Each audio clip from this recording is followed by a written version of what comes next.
I'm about to tell you something that's going to sound impossible. You can save $10,000 this year even if you've never saved more than $500 in your life.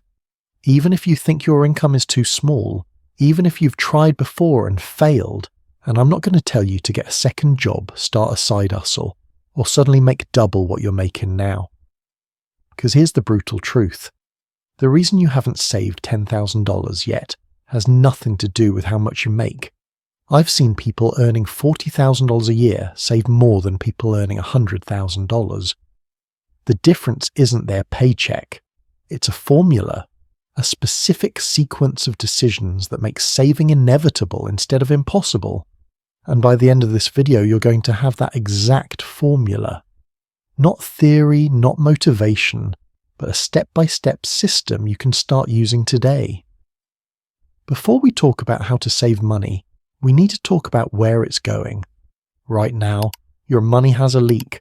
Not a dramatic flood, just a slow, constant drip. And drips are dangerous because you don't notice them until everything's empty. Here's what I mean. Pull up your bank statement from last month. Go ahead, I'll wait. Now look at every charge under 50.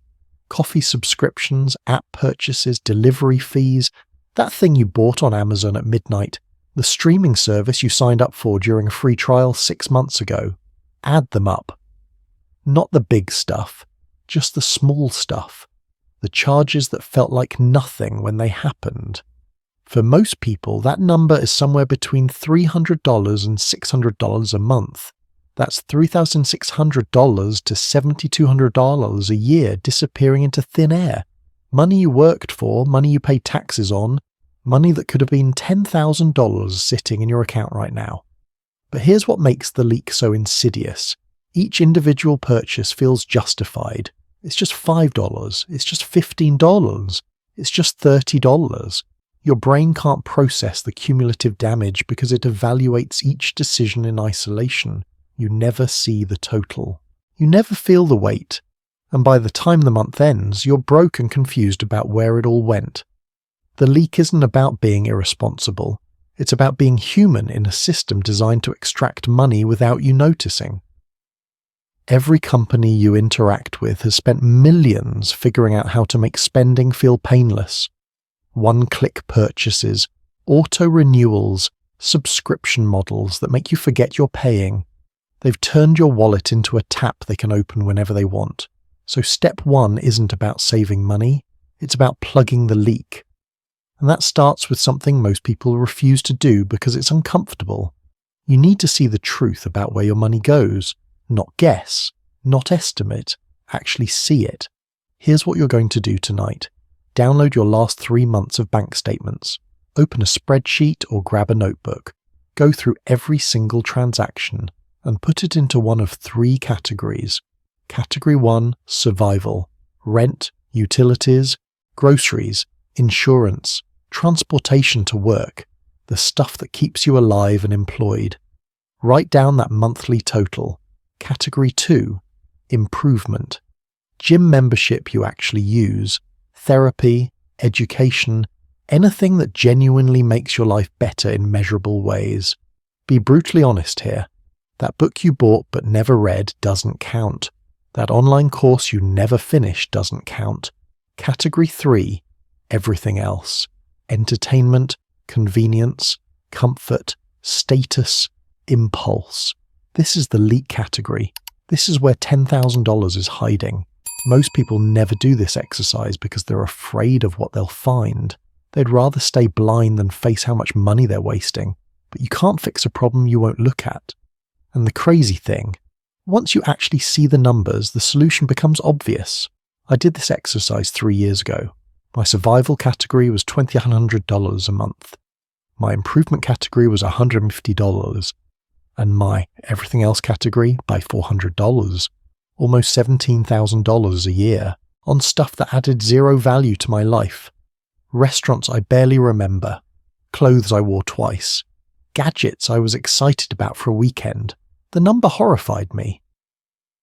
But it also liberated me. Because suddenly I wasn't broke because I didn't make enough money. I was broke because I was hemorrhaging money on things that didn't matter.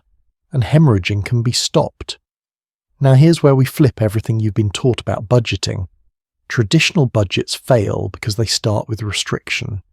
They tell you what you can't spend, what you can't have, what you need to give up. Your brain hates restriction. It rebels against it. That's why you make a budget on Sunday and break it by Wednesday. So we're not doing that. We're building a reverse budget. Instead of starting with expenses and hoping there's something left to save, we start with the goal and work backwards. $10,000 divided by 12 months is $833 per month. That's your number. That's non-negotiable. That money disappears from your account the day you get paid before you touch anything else. But I can't afford to save $833 a month, you're thinking. Yes, you can. You just did the truth exercise. You know exactly where your money's going. And I guarantee that your leak category is eating at least $833, probably more. Here's the critical shift. You're not asking yourself to find extra money. You're asking yourself to redirect existing money. The $400 I was spending on everything else, I didn't need to earn more. I needed to send it somewhere else before my spending habits could catch it. This is why automation is everything. The day your paycheck hits, $833 immediately transfers to a separate savings account. Not tomorrow, not when you remember. Immediately, before you see it, before you can rationalize spending it, before your brain even registers it as available money. What if an emergency happens? Then you use your emergency fund, which is a different conversation. But here's what I learned. Most emergencies aren't emergencies. They're poor planning disguised as bad luck. Your car needs maintenance every year. That's not an emergency, that's predictable. Your friends have birthdays every year. That's not an emergency, that's a calendar event. Real emergencies are rare. And if one happens, you adjust, you adapt, you figure it out. But you don't let the fear of hypothetical emergencies prevent you from building actual wealth. That's just another excuse your brain uses to keep you broke. After you automate your $833 transfer, you're left with whatever income remains. For most people making $50,000 to $60,000 a year, that's about $2,500 to $3,000 after taxes. Minus $830 for savings, you've got roughly $1,700 to $2,200 to work with. Now you need a boundary, not a budget with 47 categories and color-coded spreadsheets. Just one simple rule that governs all spending decisions. Here's mine. If it's not a survival expense or a genuine improvement expense, I ask one question before buying it. Will I remember this purchase in 6 months? That $40 dinner with friends I'll remember. That $40 shirt that looks exactly like 5 others in my closet? I won't. That $100 concert for a band I love? I'll remember. That $100 on random stuff at Target because I was bored? Gone from my memory by next week. This question cuts through all the marketing noise, all the sales tactics, all the artificial urgency. It forces you to evaluate whether you're buying an experience or just buying the feeling of buying something. Because the feeling of buying something lasts about 3 minutes. Real experiences last forever. But here's where most people mess this up. They try to logic their way through spending decisions. Well, I'll use this thing, so it's technically worth it. No, logic lies. Logic will justify any purchase if you want it badly enough. The 6-month memory test bypasses logic completely. It goes straight to value. And here's what happens when you consistently apply this boundary. Your spending drops dramatically without feeling like sacrifice. You're not depriving yourself of things you'll cherish. You're just eliminating the forgettable filler that was draining your account for zero return. We need to talk about something uncomfortable. The biggest obstacle between you and $10,000 isn't external. It's not your boss, your rent, the economy, or inflation. It's you. Specifically, it's the version of you that shows up when you're tired, stressed, or bored. That version of you doesn't care about future goals. That version of you wants instant relief. A food delivery because cooking feels too hard. A shopping spree because work was awful. A streaming binge with premium snacks because you deserve a break. And that version of you is burning your financial future for temporary comfort. I'm not judging this. I am this person sometimes. We all are. The human brain is wired to seek immediate relief from discomfort. That's not a flaw, that's survival instinct. But in modern life, that instinct becomes self-destructive because relief is always available for purchase. Had a bad day? There's an app for that.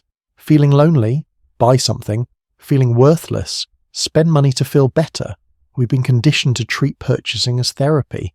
And it works for about 20 minutes. Then you're back to feeling exactly the same, except now you're also broke. So here's the strategy. Identify your spending triggers. What emotion drives you to spend money? Boredom, stress, sadness, anxiety. Everyone has a pattern. For me, it was exhaustion. After a long day, I had zero willpower.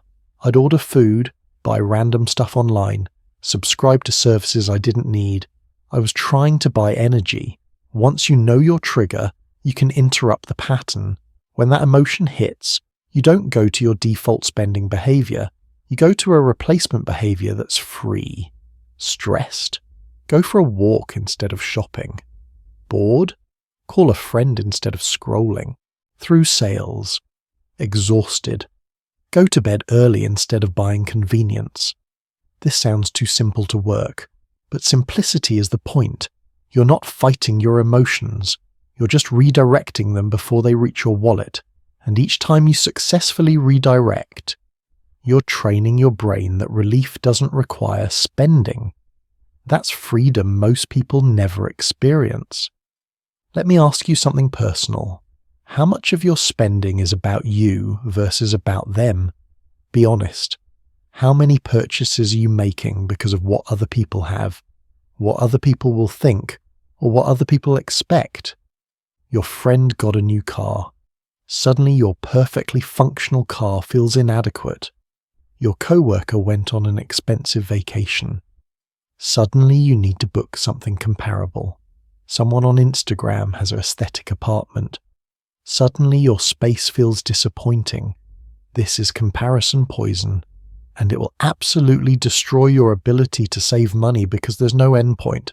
There will always be someone with more, someone doing better, someone making you feel behind. If you're spending money to keep up, you're running a race you cannot win. Here's the truth. Most people showcasing their lifestyle on social media are either in debt, faking it, or both. That influencer's perfect life is a highlight reel, not reality.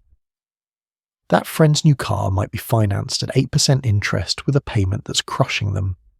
You're comparing your behind the scenes to everyone else's carefully curated performance. And even if they're genuinely wealthy, it still doesn't matter. Their financial situation has exactly zero impact on yours.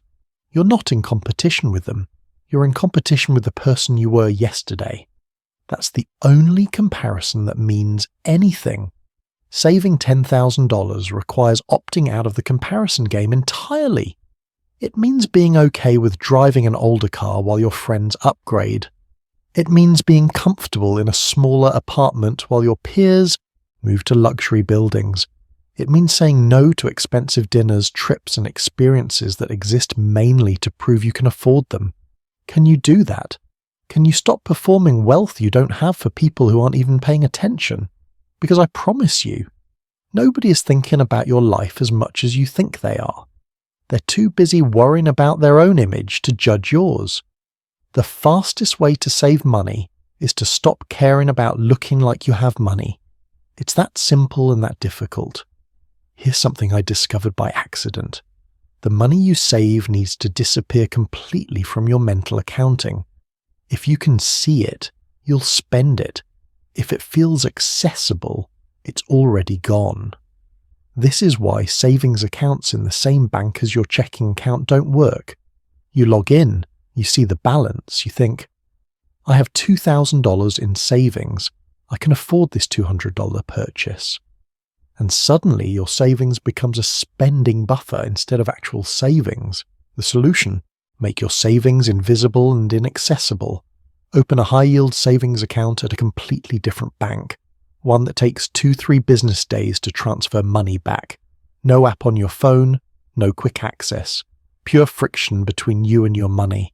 When your savings live somewhere you can't easily see or touch, something psychological happens. It stops feeling like your money. It feels like future money. Money that belongs to a different version of you. And you're way less likely to steal from your future self when that future self feels like a separate person. I have my savings at a bank I've never physically visited. I don't have the app. I don't check the balance. Money goes in automatically every month, and I pretend it doesn't exist. It's like paying a bill to my future self. Non-negotiable, automatic, invisible. This strategy sounds extreme, but extreme is what works. Moderate approaches produce moderate results. If you want $10,000, you need to create systems that make saving inevitable and spending difficult. Not through willpower, but through design. Let's talk about desire. Not need, desire. That feeling you get when you see something and your brain screams, "I want this right now." That feeling is expensive, and it's completely manufactured. Every product you see has been tested, packaged, and marketed to trigger maximum desire. The colors, the words, the limited time messaging, the scarcity tactics. None of it is accidental. It's all engineered to bypass your rational thinking and hit you straight in the emotion center. And here's the thing about desire. It's incredibly intense and incredibly temporary. What feels absolutely essential today will feel completely irrelevant next week, but in that moment your brain can't see it. It just knows it wants the thing. So here's the rule that saved me thousands of dollars. Nothing gets purchased immediately. Everything waits 72 hours. No exceptions. See something you want, screenshot it, bookmark it, write it down, then leave, walk away. Let 3 full days pass. During those 72 hours, something fascinating happens. The desire fades. The urgency evaporates. The emotional intensity that was screaming, "Buy this now," quiets down to a whisper. And when you look at that item 3 days later, most of the time you'll think, "Why did I even want this?" The items that still feel important after 72 hours, those might be worth buying. But you'll be shocked at how rarely that happens. I'd estimate 80% of things I almost bought got eliminated by this rule. Not because I exercised willpower, because the desire simply disappeared once I gave it time. This rule works because it interrupts the emotional hijacking that drives most spending. It puts time and space between impulse and action. And in that gap, rationality has a chance to catch up. Saving $10,000 feels overwhelming when you're staring at zero. The gap is too large. The timeline is too long. Your brain can't maintain motivation for something that far away. So we need to make it closer. Break the goal into milestones that feel achievable. $1,000, then $2,500, then $5,000, then $7,500, then $10,000. 5 milestones instead of one massive target. Each one is close enough to feel real. And here's the critical part. Celebrate each milestone like it matters, because it does. Hit $1,000. That's more than most Americans have in savings. That's genuine progress. Hit $2,500. You're in the top third of savers. Hit $5,000. You're now financially ahead of the majority of your peers. Don't minimize these wins. Don't say, "It's only $1,000. That's your scarcity mindset trying to steal your momentum. It's not only anything, it's proof that you can do this. It's evidence that the system works. It's confirmation that you're different now. When you celebrate milestones, you're teaching your brain that saving creates positive emotions. You're building positive reinforcement instead of just delayed gratification, and that makes the next phase easier because your brain now associates saving with winning instead of with sacrifice. My celebration for hitting $1,000, I took myself out for my favourite meal, cost $40, worth every penny, because it anchored the achievement in my memory. I still remember that meal 3 years later. I don't remember any of the random purchases I avoided to get there. Let's get real about something. This entire plan could fail, not because the system doesn't work, but because you'll face resistance from people who don't want you to change. Your friends will pressure you to spend. Come on, just this once. You're being cheap. When did you get so boring? They're not trying to sabotage you consciously. They're just uncomfortable with your change because it highlights their lack of change. Your family might not understand. They might think you're being unnecessarily frugal. They might push expensive expectations on you. Holidays, weddings, birthdays, they might all become battlegrounds where your savings goals conflict with their spending expectations. And your own brain will fight you hardest of all. It will invent emergencies that aren't emergencies. It will create rationalizations that sound logical. It will whisper that you're missing out, that life is short, that you deserve to enjoy your money now. All of this is normal. All of this is predictable. And none of it means you should quit. Here's what you do. Get one person in your corner, just one. Someone who understands what you're building and will hold you accountable. Not to judge you, but to remind you why you started when you're about to break. Tell that person your goal. Tell them your milestones. Check in with them monthly. Let them ask you the hard questions. Did you automate your transfer this month? How much is in your savings now? What almost made you break the system? Accountability isn't about shame. It's about having someone outside your head who can see clearly when you're lying to yourself. Because you will lie to yourself. We all do. We're experts at justifying our failures. An external voice breaks that cycle. So here's where we are. You have the formula. Plug the leak by seeing where money actually goes. Build a reverse budget that prioritizes saving first. Create a spending boundary that eliminates forgettable purchases. Identify your emotional spending triggers and interrupt them. Opt out of comparison poison. Make your savings invisible. Use the 72-hour rule for desires. Break the goal into milestones. Get one person to hold you accountable. This isn't theory. This is the exact system that took me from someone who couldn't save $500 to someone with $10,000 in the bank. And it will work for you if you actually implement it instead of just thinking about it. But here's what I need you to understand. The system only works if you start. Not tomorrow, not Monday, not next month when you get paid. Today, right now. Before you close this video, go open that separate savings account. Set up the automatic transfer. Do the truth exercise with your bank statements. Pick one milestone to hit first. Tell one person what you're doing. Do something that moves you from consumer to builder, because that's what saving $10,000 really is. It's building proof that you're capable of controlling money instead of money controlling you. 1 year from now, you'll either have $10,000 or you'll have another year of excuses. The income you have right now is enough. The knowledge you have right now is enough. The only question is whether you'll actually use it. Your future self is watching you right now. They're hoping you choose differently this time. Don't let them down. Start today.